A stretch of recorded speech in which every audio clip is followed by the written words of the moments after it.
आज की इस पत्रकार वार्ता में मैं माननीय मंत्री एमएसएमई श्री चैतन्य काश्यप जी का हृदय से स्वागत करता हूं। कुछ मीडिया के बंधुओं ने जो फोल्डर की बात की है, तो माननीय मंत्री जी अपनी बात कह लें। इस बीच में आपके पास सभी के पास फोल्डर्स पहुंच जाएंगे। मैं माननीय मंत्री जी से रिक्वेस्ट करता हूं कि अपनी बात यहाँ पे मीडिया के बंधुओं के समक्ष कहें।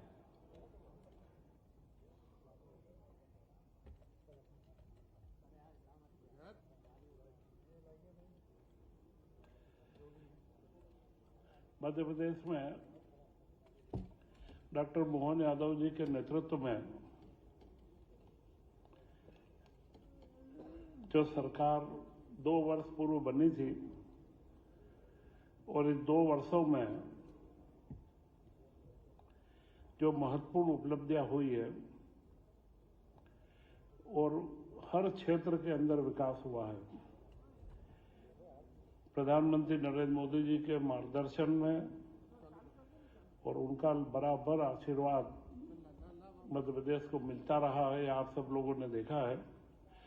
और उसी संदर्भ में मुख्यमंत्री जी ने सभी मंत्रियों को निर्देशित किया कि वे आप लोगों से रूबरू हों और अपने 2 साल का पूरा लेखा जोखा आप लोगों के बीच में रखें। और उसके साथ में जो अभ्युदय मध्य प्रदेश का नारा मुख्यमंत्री जी ने दिया है, अभ्युदय का मतलब बड़ा स्पष्ट है कि हर तरीके का उदय, समस्त उदय मध्य प्रदेश में, चाहे हम रोजगार के अवसर हो, उद्योगों के कार्य हो, कृषि का कार्य हो, गरीब कल्याण के कार्य हो, इन सब कामों में लगातार 2 सालों के अंदर विकास के कई प्रतिमान गढ़े गए हैं। और विशेष करके मेरे ऊपर जवाबदारी सूक्ष्म, लघु व मध्यम उद्योग की है और उद्योग को 2025 का उद्योग एवं रोजगार वर्ष के रूप में मनाया गया और उसे चिन्हित करके, और इसका जो प्रारंभ हुआ वह एक नई शुरुआत थी। यह नई शुरुआत उज्जैन से की गई रीजनल इन्वेस्टमेंट समिट की, और इसके बारे में अभी 25 तारीख को ही हमारे देश के गृह मंत्री अमित शाह जी ने मुख्यमंत्री जी की तारीफ भी करी कि जो वाइब्रेंट गुजरात में राजधानी में होता था और उससे गुजरात में इन्वेस्टमेंट का माहौल बना, और इसके पश्चात मध्य प्रदेश के अंदर यह डॉक्टर मोहन यादव जी ने जो एक रीजनल इन्वेस्टमेंट समिट की जो कल्पना को लाए, और इस कल्पना से 8 जगह पर, रीजनल जगह पर हम लोगों ने समिट करे, और 8 जगह के ऊपर इसका मुख्य लाभ था कि स्थानीय उद्यमियों को उद्यमिता की ओर आगे लाना और उनके बीच में देश के बड़े ख्यातनाम उद्योगपति भी, नए जिन लोगों को मध्य प्रदेश में इन्वेस्ट करना है उन लोगों को भी हमने बुलाया, जिससे वे हमारी क्षेत्रीय विशेषताओं को समझे कि मध्य प्रदेश में संपूर्ण क्षेत्र में और सर्वांगीण विकास की क्या कल्पना हो सकती है और वे कहां कहां पर उस कार्य को कर सकते हैं। इसके बारे में पूरा इस समिट का हमको लाभ मिला। इस समिट में उद्योगों के लिए भी चर्चा हुई, स्टार्टअप के लिए भी चर्चा हुई। स्टार्टअप के बाद में माइनिंग हो, पर्यटन हो, जो जो अवसर निवेश के हो सकते हैं, चाहे स्वास्थ्य का क्षेत्र हो, आईटी का सेक्टर हो, सब क्षेत्रों के अंदर कार्य किया। परंतु इसका लघु उद्योग, सूक्ष्म लघु मध्यम उद्योग को बहुत बड़ा लाभ हुआ। वर्तमान में 8 इन्वेस्टमेंट समिट के बाद ग्लोबल इन्वेस्टमेंट समिट पहली बार भोपाल में आयोजित की गई और ग्लोबल इन्वेस्टमेंट समिट में एमएसएमई एवं स्टार्टअप समिट का एक विशेष सत्र अलग से आयोजित किया गया था, जिसमें देश के प्रसिद्ध ख्यातनाम स्टार्टअप के जो सफल हमारे स्टार्टअप करने वाले व्यक्तित्व हैं उनको बुलाया गया था और उन्होंने मध्य प्रदेश के युवाओं को प्रेरित और प्रोत्साहित भी करा। आज मध्य प्रदेश में जब हम देखते हैं तो उस समय हमें जो प्रस्ताव प्राप्त हुए थे उनमें से 750 प्रस्ताव को हम जमीन पर उतारने की स्थिति में है, जिनका कई का भूमि पूजन हो चुका है, किन्हीं को हमने प्लाट अलॉटमेंट करे हैं, क्योंकि उसमें हमें 2000 के करीब प्रस्ताव प्राप्त हुए थे और 35 से 40% के आसपास हम इस डेढ़ साल के अंदर जिनको जमीन के ऊपर प्रकल्पों को लाने में हमें सफलता प्राप्त हुई है और करीब 22,000 से ज्यादा का रोजगार उनके माध्यम से उपलब्ध हो रहा है। इसी के साथ में हमने मध्य प्रदेश में 3 एमएसएमई विभाग की 3 नीतियां हमने जारी करी। तीनों नीति में सबसे महत्वपूर्ण जो हमारी नीतियां थी उनमें प्रोत्साहन नीति, एमएसएमई विकास नीति 2025, एमएसएमई मध्य प्रदेश स्टार्टअप नीति 2025 और मध्य प्रदेश औद्योगिक भूमि भवन तथा आवंटन प्रबंधन नियम हमने नए सिरे से इसमें पूरे लागू किए और ये 2025 की नीतियां बनाने के बाद में हमने जिस तरीके से उसके अंदर बदलाव किए हैं, जो महत्वपूर्ण बदलाव थे वे बदलाव जो हम जानते हैं आप लोगों के बीच में है कि जो 40% का हमारा अनुदान मध्य प्रदेश में दिया जाता है उसके अंदर पहले 46 करोड़ तक के निवेश करने वाले को 40% मिलता था। अब उसको बदल करके 83 करोड़ तक की जो इंडस्ट्री लगती है, केंद्र सरकार ने भी अब मध्यम उद्योगों की सीमा 125 करोड़ कर दी है, पहले 50 करोड़ थी, तो अब 83 करोड़ तक का जो इन्वेस्टमेंट करता है उसको 40% का सीधा लाभ प्राप्त होता है। और उसके साथ में अनुसूचित जाति व जनजाति को हमने पूरे मध्य प्रदेश के अंदर 1.2 का गणक दिया हुआ है। 1.2 का अंदर 48% सब्सिडी हम देते हैं, महिलाओं को भी उसमें हम 1.2 का गणक देते हैं और इसी के साथ में ऐसे क्षेत्र चिन्हित किए हुए हैं कि जिनमें औद्योगिकरण की अति आवश्यकता है, उन क्षेत्रों के अंदर हम 1.3 का एक गणक अलग से देते हैं। इस तरीके से कुल 60% के आसपास का अनुदान तक कुछ क्षेत्रों के अंदर हम दे पाते हैं। परंतु इस नीति में हमने 2-3 महत्वपूर्ण परिवर्तन करे। वे महत्वपूर्ण परिवर्तन थे एमएसएमई को लिस्टिंग के लिए। मध्य प्रदेश में एमएसएमई के उद्योगों की लिस्टिंग की संख्या बहुत कम थी, वे हमने 5 के करीब तो अभी लिस्टिंग हो चुके हैं और हमारा टारगेट है कि हम मध्य प्रदेश के एमएसएमई के बड़े उद्योग तो लिस्टेड होते हैं, परंतु एमएसएमई के उद्योग भी स्टॉक मार्केट से फंड व्यवस्था करें और उसमें हमने 40 लाख रुपए तक की सहायता का एक नवीन प्रावधान करा है कि जो एमएसएमई नेशनल स्टॉक एक्सचेंज में या बॉम्बे स्टॉक एक्सचेंज में लिस्ट होना चाहता है उसको हम लोग सहायता देंगे। इसी के साथ में अनुसंधान के लिए 25 करोड़ तक की हम सहायता दे रहे हैं कि मध्य प्रदेश की एमएसएमई के अंदर अनुसंधान की प्रवृत्ति बढ़े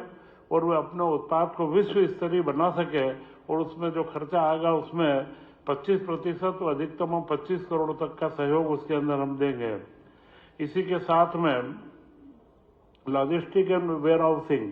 यह मूलतः सेवा पर आधारित कार्य है परंतु उद्योग से संबंधित है, तो इसके अंदर भी हमने एमएसएमई के बराबर उनको लाभ देने का प्रावधान किया है। और जो तकनीक का मैटर है, टेस्टिंग के लैब को हमने 20 लाख तक दिया है। इसी के साथ में एक महत्वपूर्ण जो मध्य प्रदेश के लिए के संदर्भ में एक महत्वपूर्ण बात है कि यहाँ से निर्यात सामान्यतः निर्यात के लिए जो समुद्र के किनारे के क्षेत्र रहते हैं, प्रांत रहते हैं, उन प्रांतों के अंदर ट्रांसपोर्टेशन की कॉस्ट कम आती है।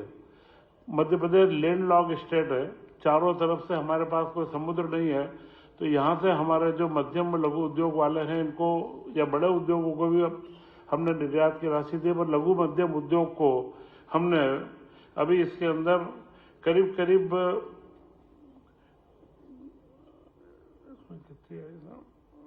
निर्यात के अंदर हमारा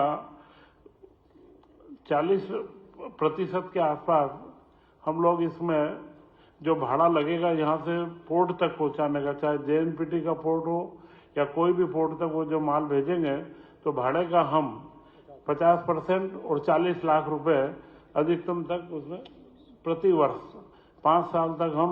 इसके अंदर हम उनको देंगे। तो यह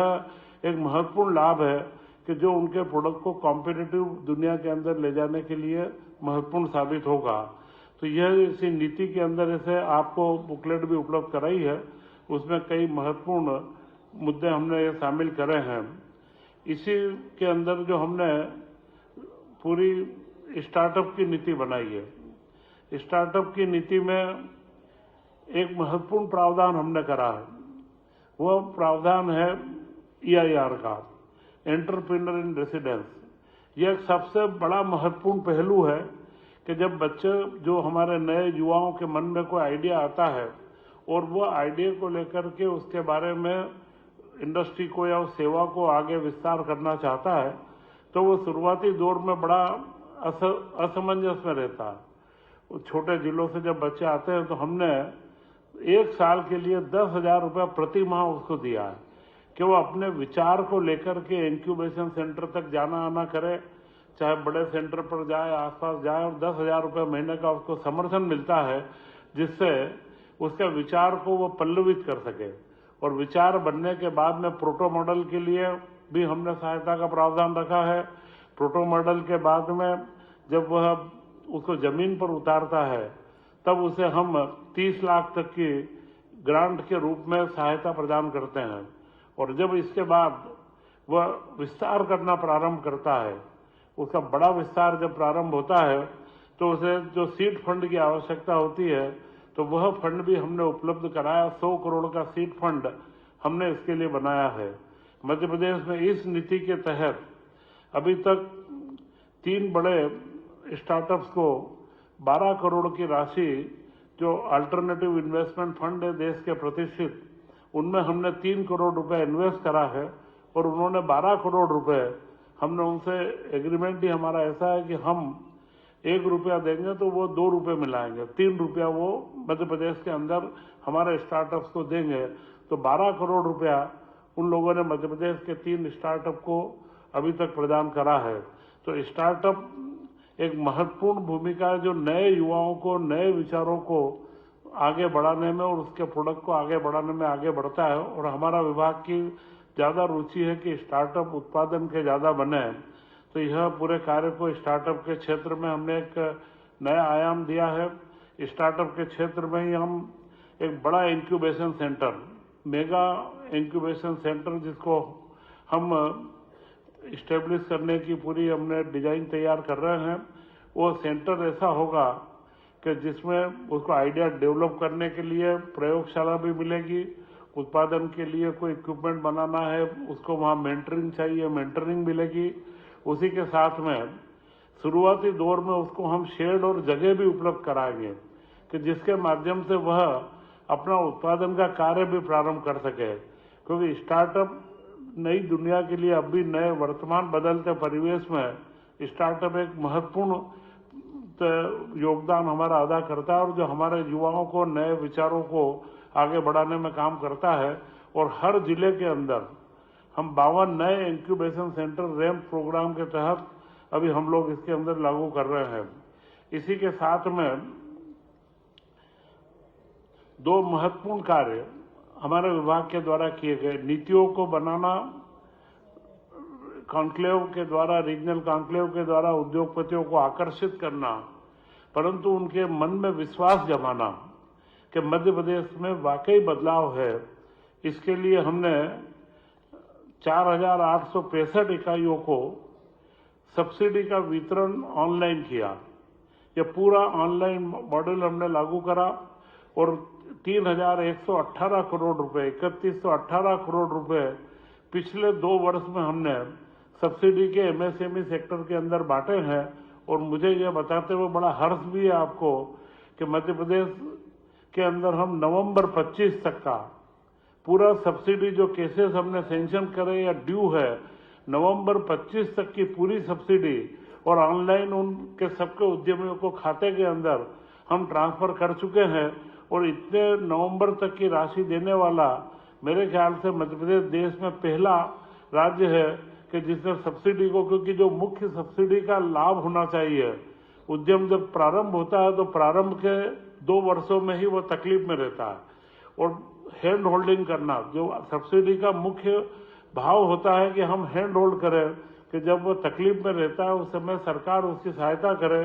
तो जब वो उद्यम उत्पादन में आता है तभी हम उनको सब्सिडी देना प्रारंभ कर रहे हैं। तो जो वास्तविक सब्सिडी की भावना है उसको हमने मुख्यमंत्री डॉक्टर मोहन यादव जी के निर्देश पर अंदर हमने बड़े अच्छे तरीके से लागू करा है। वो पूरे देश के अंदर एक लोगों में विश्वास बढ़ा है कि मध्य प्रदेश सरकार जो कहती है वो करने के लिए भी तत्पर है। और अभी इसके अंदर हमने आगे भी यह 5,000 करोड़ का पूरी हमने राशि का प्रावधान रख रखा है। अगले 3 सालों के अंदर जो हमें सब्सिडी का वितरण करना है, 2019 से हमारे सब्सिडी के प्रकरण बाकी चल रहे थे, उन सारे प्रकरणों को हमने कंप्लीट कर दिए हैं। तो यह एक विश्वास का वातावरण पूरे देश के अंदर बना है। इसी के साथ में अधोसंरचना, जो इंफ्रास्ट्रक्चर की आवश्यकता है उद्योगों के लिए, सबसे महत्वपूर्ण होता है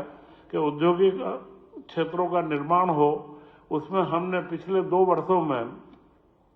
1240 के आसपास भूखंड हमने 13 औद्योगिक क्षेत्रों के अंदर 1240 भूखंड हमने उपलब्ध कराए हैं। और अगले करीब करीब हमारे अभी जिनके हमने 2025-26 में 10 के कार्य पूर्ण कर लिए और 25-26 में 41 जगह पर हमारे औद्योगिक क्षेत्रों का निर्माण हमने प्रारंभ करा है, जिसमें बैतूल में 2 है, मऊगंज है, सागर में 2, सिंगरौली, अलीराजपुर, सिवनी, सतना के अंदर 2 औद्योगिक क्षेत्र, रतलाम, नरसिंहपुर, पन्ना में 2, सीहोर के अंदर 3, मंडला,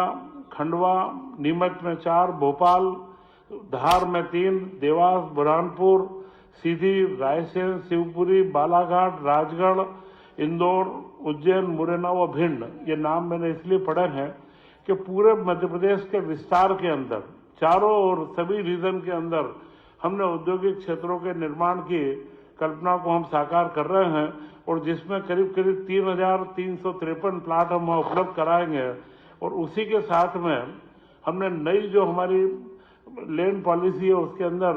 एक महत्वपूर्ण प्रावधान रखा है कि निजी औद्योगिक क्षेत्रों का निर्माण बढ़े। अभी तक जो 12 औद्योगिक क्षेत्र निजी रूप से पूर्ण हो चुके हैं और अगले 18 निजी जमीनों के ऊपर लेकर के औद्योगिक क्षेत्रों का कार्य हमारे यहाँ प्रारंभ हुआ है, परंतु इसको हम गति देना चाहते हैं। इसलिए हमने नीति में प्रावधान रखा है कि करीब करीब इसके अंदर हम लोग 40 करोड़ तक की सहायता, कोई भी अगर निजी औद्योगिक क्षेत्र बनाता है, अपनी जमीन के ऊपर औद्योगिक क्षेत्र का निर्माण करता है, तो 50% और उसके अंदर 40 करोड़ रुपए तक की हम सहायता उसके अंदर देते हैं। क्योंकि अगले समय में शासन की भूमि और निजी भागीदारी को सुनिश्चित करना बड़ा महत्वपूर्ण है। और इस कार्य को हमने नई नीति के माध्यम से भी और वर्तमान औद्योगिक क्षेत्रों के निर्माण में भी हमने गति दी है। और सबसे महत्वपूर्ण, इससे आगे बढ़कर के मध्य प्रदेश में पहली बार हम भोपाल के अंदर ही गोविंदपुरा इंडस्ट्रियल एरिया में एक मल्टी स्टोरी कॉम्प्लेक्स बनाने जा रहे हैं। मल्टी स्टोरी कॉम्प्लेक्स में फ्लेटेड इंडस्ट्री का पहली बार यह मध्य प्रदेश के अंदर बनाया जाएगा। फ्लेटेड इंडस्ट्री का एक पूरा कॉम्प्लेक्स रहेगा जिसमें 105 के करीब ब्लॉक्स बनेंगे और हर ब्लॉक 1000 फीट का रहेगा। और उस ब्लॉक्स को बनने के बाद में जो स्थानीय हमारी महिला उद्यमी है या हमारे क्षेत्र के नए उद्यमी हैं, इनको यह लाभ रहेगा कि वो उनके अंदर जिस तरीके की फ्लैटेड इंडस्ट्री में इंडस्ट्री आ सकती है उसको लगाना प्रारंभ करेंगे। अगले चरण में हमने इंदौर, जबलपुर वो ग्वालियर के अंदर भी जमीन चिन्हित करके इस फ्लैटेड इंडस्ट्रियल कॉम्प्लेक्स की भूमिका को हम आगे बढ़ा रहे हैं। और उसी के साथ में सूक्ष्म जो छोटे उद्योग वाले हैं, सूक्ष्म उद्योगों के लिए औद्योगिक क्षेत्र अभी तक हम जो निर्माण करते थे इसमें 5000 फीट के प्लाट हम रखते थे। अब हमने प्रावधान कराया कि जिस क्षेत्र में हम औद्योगिक क्षेत्र बनाए वहां की स्थानीय आवश्यकता व नए उद्यमों की आवश्यकता को देखते हुए 1000 फीट, 1500 फीट, 2000 फीट तक के भी छोटे प्लाटों का भी हम निर्माण करेंगे, जिससे सूक्ष्म उद्योगों को भी उद्योग लगाने के लिए भूमि मिल सके। 5000 फीट के पहले मिनिमम प्लाट होते थे, तो यह एक बड़ा परिवर्तन है कि हमारे नए युवा उद्यमियों को हम ज्यादा से ज्यादा अवसर प्रदान करें। इसी के साथ हमने मध्य प्रदेश के अंदर एक चिन्हित करा कि कितनी विधानसभा क्षेत्र ऐसे हैं कि जहां कोई औद्योगिक क्षेत्र नहीं बना। वहां पे हमें 81 विधानसभा ऐसी चिन्हित हुई है कि जहां पर कोई औद्योगिक क्षेत्र नहीं बना है। तो हमने अगले 3 साल के लिए टारगेट रखा है कि अगले 3 साल में उन सारी विधानसभाओं में औद्योगिक क्षेत्रों का हम निर्माण करेंगे, जिससे मध्य प्रदेश की हर विधानसभा में उद्यमी को अपना उद्यम लगाने के लिए अवसर मिले, स्थान प्राप्त हो। और इस तरीके से जो अधोसंरचना का कार्य है इसको हम लोग गति देकर के हम आगे बढ़ाएंगे। इसी के साथ में हमने जो नवाचार जो मैंने आपके सामने कहा, भूखंडों के आवंटन में 1240 भूखंड हमने उपलब्ध कराए थे, उसमें से 1091 भूखंड हमने इस 1 साल के अंदर अलॉट कर चुके हैं, जो 2019 से लेकर के 2024 तक 805 प्लाट उपलब्ध हुए थे। परंतु इस 2 वर्ष के अंदर ही हमने 1091 प्लाट अलॉट कर दिए हैं और सारा फेसलेस पूरी पारदर्शी तरीके से 1 तारीख से 15 तारीख तक वेबसाइट के ऊपर प्लाट देखते रहे। जिनको लेना थे उन्होंने बिडिंग आवश्यकता के अनुसार अपना इंटरेस्ट डाला। जिस प्लाट पर एक सिंगल इंटरेस्ट आया था उसको 7 दिन में ऑटोमेटिक अलॉटमेंट मिल गया। और जिनके ऊपर मल्टीपल एप्लीकेशन थी, ज्यादा लोगों ने जिन्होंने रुचि बताई थी, वहां पर हमने बिडिंग के माध्यम से 1091 प्लाट का अलॉटमेंट हम कर चुके हैं। तो यह पूरी नई फेसलेस प्रक्रिया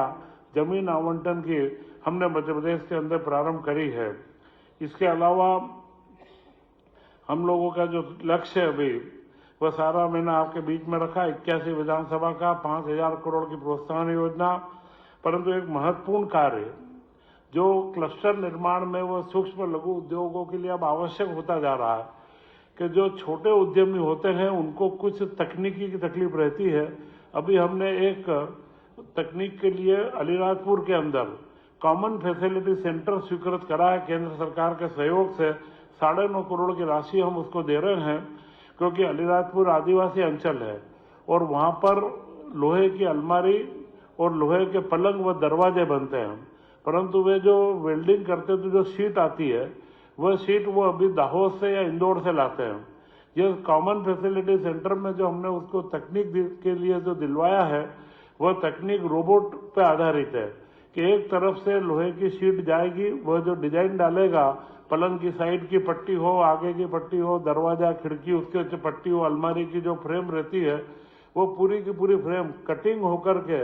उसके अंदर जो निशान इम्बोस होते हैं वो इम्बोसिंग करके और उसका कलर होकर के वो शीट बाहर आएगी। और वह शीट जो है छोटे उद्यमी लेंगे और वो फिर दरवाजा और खिड़की या जो भी बनाएंगे। तो ये वनवासी जनजाति अंचल के अंदर एक 9.5 करोड़ का हमने CFC वहां पर सैंक्शन करवा करके उसको जमीन अलाट हम कर चुके हैं। और हमारा लक्ष्य है कि 20-22 जगह हमने चिन्हित करी है कि जहां पर इस तरीके के कॉमन फैसिलिटी को देने से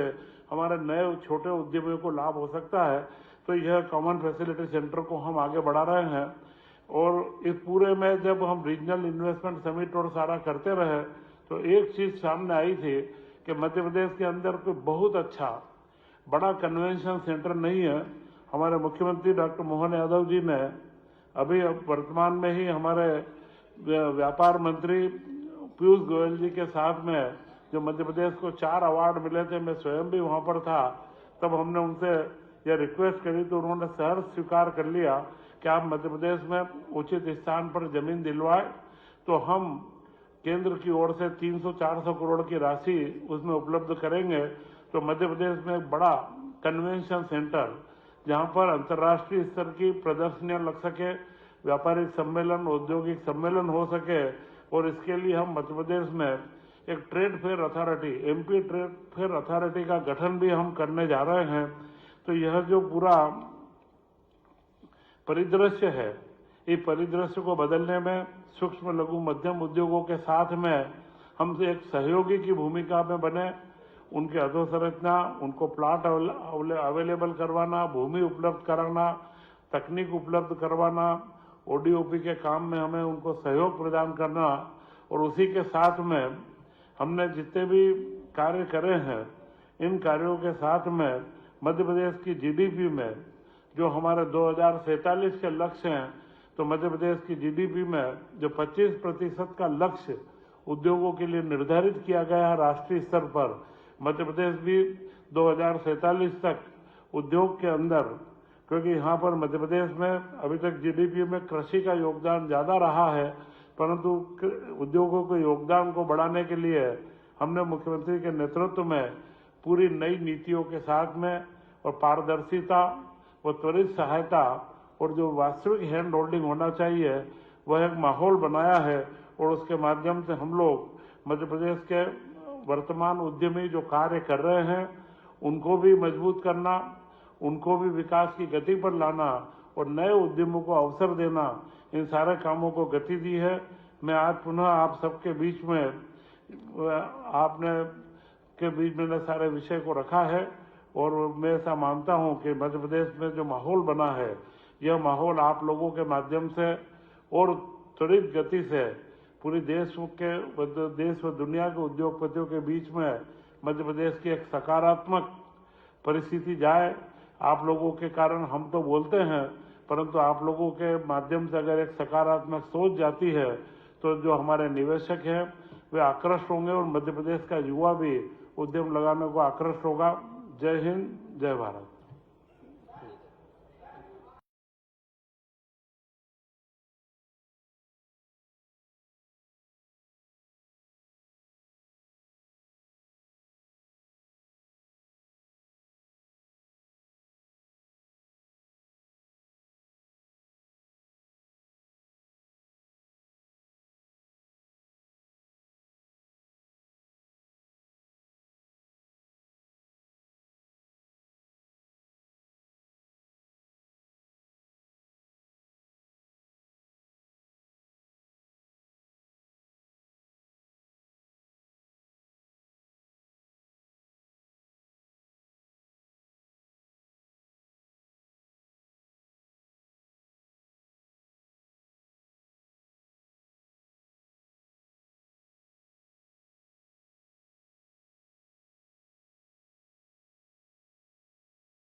आपका प्रश्न सुझाव है,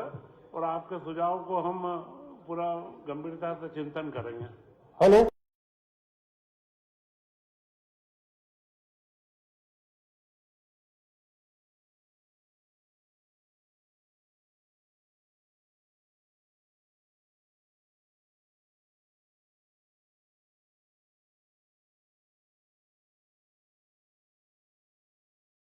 बहुत सारी क्योंकि पहले अपना नाम, अपने संस्थान का नाम, और फिर उसके बाद से अपना प्रश्न पूछें। माननीय मंत्री जी यहाँ पे हैं, हम लोग प्रश्नों के जवाब के लिए। मैं रवि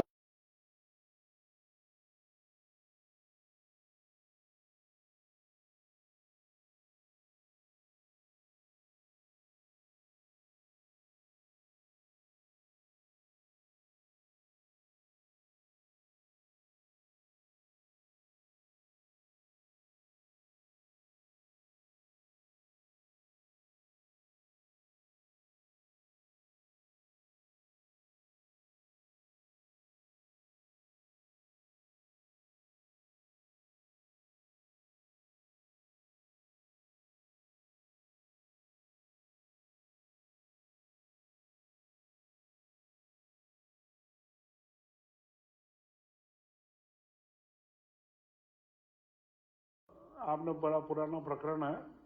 और इस प्रकरण को वर्तमान 2 साल में तो आया नहीं, इसके पहले वो दे चुके हैं।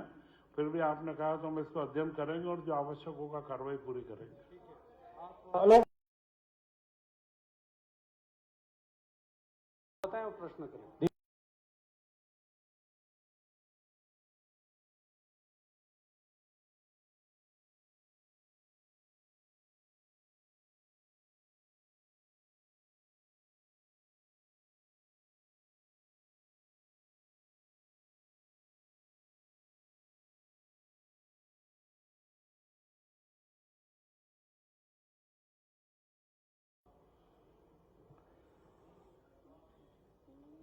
स्क्रैप वाला मामला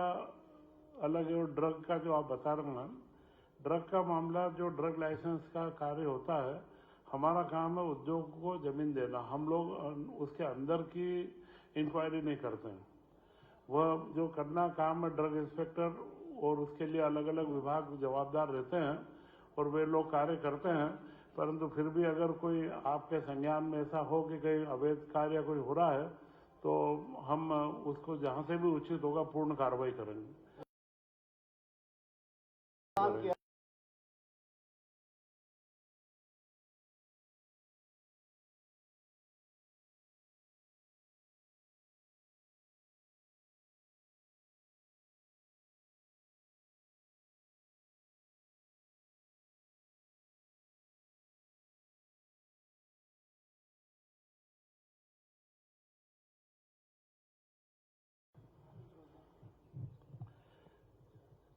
मध्य प्रदेश में हमने मुख्यमंत्री उद्यम क्रांति योजना के तहत क्रेडिट गारंटी स्कीम लागू कर रखी है। मध्य प्रदेश सरकार उसका 1.5% के करीब प्रति वर्ष का राशि हम भरते हैं और बैंक को हमने गारंटी दी है कि उसकी राशि का जो भी लोन का जो गारंटी है वो पूरी गारंटी हम 5 साल तक पूरा उसका 1.5% भरते हैं और उसके माध्यम से मुझे लगता है कि जो छोटे उद्यमी है 50 लाख तक के, उनको उसका पूर्ण लाभ मिल जाता है और 1.5% की राशि मध्य प्रदेश की सरकार उसको सब्सिडी के रूप में देती है। को स्टार्टअप के लिए भी लागू कर दिया है। CGHS स्कीम के तहत वह गारंटी को पूरा उसको लागू